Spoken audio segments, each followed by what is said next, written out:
Hi மக்களே, வணக்கம். நான் உங்கள் விஜய். அடுத்த காணொலின்னு போன காணொலியில் நான் சொல்லியிருந்தேன். அதுக்குண்டான பதிவு எதுக்குன்னு உங்களுக்கு நல்லாவே தெரிஞ்சிருக்கும். பல தடைகளையும் தாண்டி, பல இன்னல்களையும் தாண்டி, பல சிக்கல்களையும் தாண்டி இன்று தமிழக வெற்றிக் கழகத்தின் தலைவர் திரு ஜோசப் விஜய் அவர்கள் முதலமைச்சராக தமிழ்நாட்டில் பதவியேற்றிருக்கிறார். வாழ்த்துக்கள் முதலமைச்சர் அவர்களை. மிக்க நன்றி, மிக்க மகிழ்ச்சி.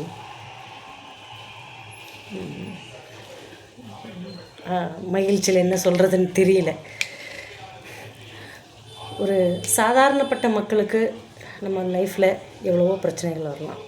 அது வேலையில் இருக்கலாம், வீட்டில் இருக்கலாம், நம்ம சந்திக்கிற மக்கள்கிட்ட ஏதோ இருக்கலாம். ஆனால் திரைத்துறையில் பெரிய ஸ்டாரு, சமீபத்திலேயே அவர் கட்சியிலே பெரிய அளவில் பிரபல்யமாக வந்தவர்.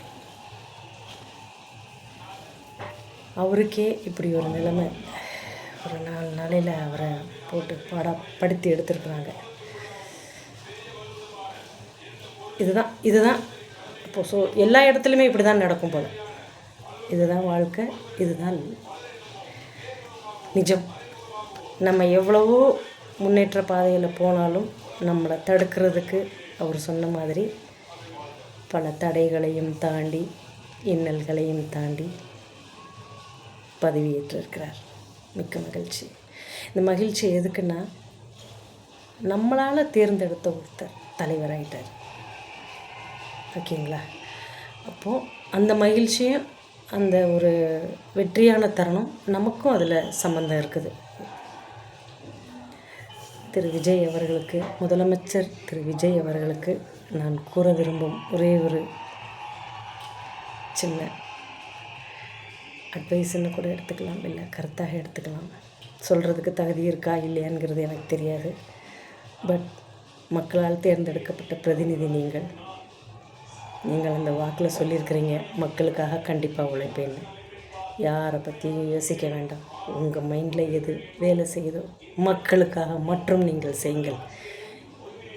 இந்த பதவி உங்களுக்கு கிடைக்கும்போது எவ்வளவு ப்ராப்ளமில் எவ்வளவு ஃபேஸ் பண்ணி நீங்கள் வந்தீங்களோ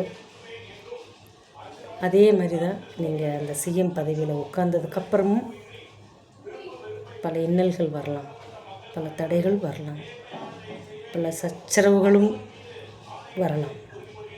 அதையெல்லாம் நீங்கள் ஃபேஸ் பண்ணணும்.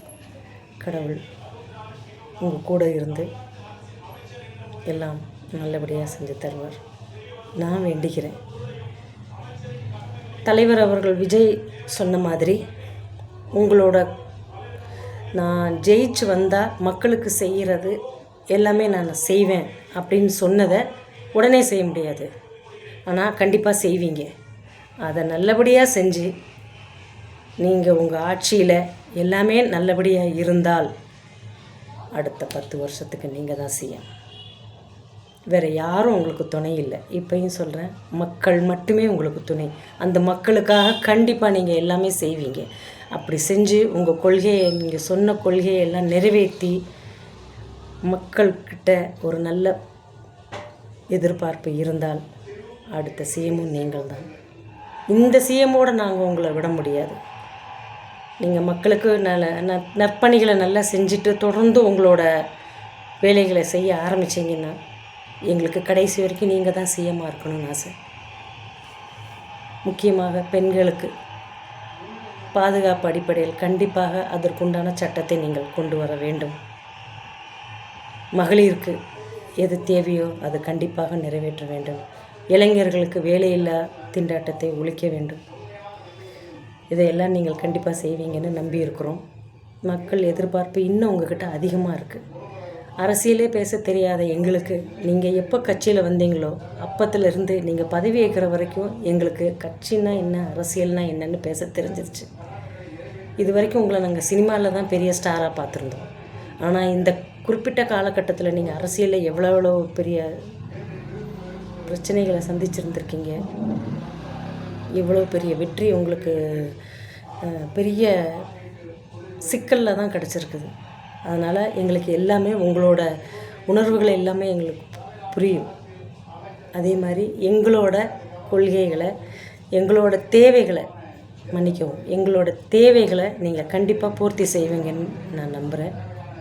முக்கியமாக பெண்கள் பாதுகாப்பு, மறுபடியும் சொல்கிறேன், பாலியல் பலாத்காரம் ஒழிய வேண்டும்.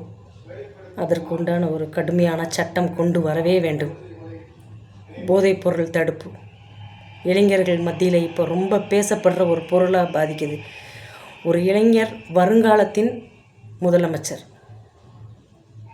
வருங்காலத்தின் ஒரு நாட்டின் பெரிய தலைவராகலாம். ஒரு பெரிய டாக்டர், என்ஜினியர், ஒரு கலெக்டர் ஆக வேண்டிய ஒரு இளைஞர்கள் கையில் பகிரங்கமாக திணிக்கப்படுது அந்த போதைப்பொருள். அதை தடுக்க வேண்டும். அதை தடுத்தால் எத்தனையோ இளைஞர்கள் தமிழ்நாட்டில் பெரிய ஆளாக வருவாங்க. இந்த இரண்டும் ரொம்ப முக்கியம், மிக முக்கியம். கவனத்தில் கொள்ளுங்கள். என்னோட தாழ்மையான வேண்டுகோள். மக்களுக்காக அனைத்து பணிகளையும் நீங்கள் நிறைவேற்றினால், மறுபடியும் சொல்கிறோம், நீங்கள் சிஎம்மாக வர வேண்டும். பேச எவ்வளவோ இருக்குது, ஆனால் இந்த சந்தோஷத்தில் எனக்கு வேறு எதுவும் பேச தெரியல. மறுபடியும் விஜய் அவர்களுக்கு வாழ்த்துக்கள். மக்களுக்கு முக்கியமாக, நீங்கள் எப்படி மக்களுக்கு முக்கியமாக நிற்க, நானும் ஒருத்தி. மக்களுக்கு என்னுடைய பணிவான நன்றி தான் நான் சொல்லணும். நன்றி. வாய்ப்பு கொடுத்ததுக்கு மிக்க நன்றி. அதை திரு விஜய் அவர்கள், தமிழக முதலமைச்சர் விஜய் அவர்கள் அதை கரெக்டாக பயன்படுத்தி மேலும் மேலும் உயர வேண்டும். உயர்ந்து எங்களுக்கு எப்பயுமே சிஎம்மாக இருந்து எல்லா பணிகளையும் செய்ய வேண்டும். உங்களுடைய பணிகள் தொடரட்டும், வெற்றிகள் உங்களுக்கு கிட்டட்டும். கடவுளோட அனுகிரகமும் மக்களுடைய சப்போர்ட்டும் உங்களுக்கு எப்பயுமே இருக்கும். நன்றி, வணக்கம்.